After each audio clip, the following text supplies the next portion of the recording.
Hi guys! Welcome to my YouTube channel. Kung bago ka pa lang po sa aking channel, please do not forget to subscribe, like, and share para po lagi po kayong updated sa ating mga videos. Ngayon guys, ang pag-uusapan po natin ay tungkol po sa pension increase sa GSIS. Okay po, ayan.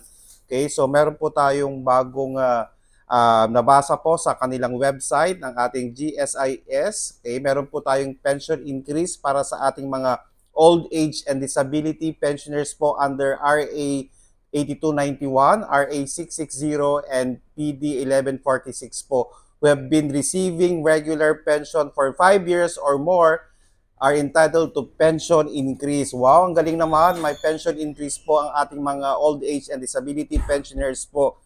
Okay? Na regular may regular na pension for at least 5 years po.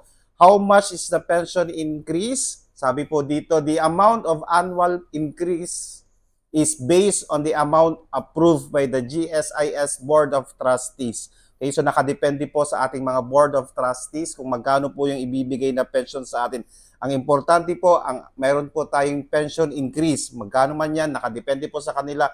Okay na po yun as long as meron po tayong pension increase para sa ating mga old age pensioners and disability pensioners po natin. And guys, so maganda po ang Christmas ng ating mga GSIS pensioners dahil meron po silang pension increase. Yay!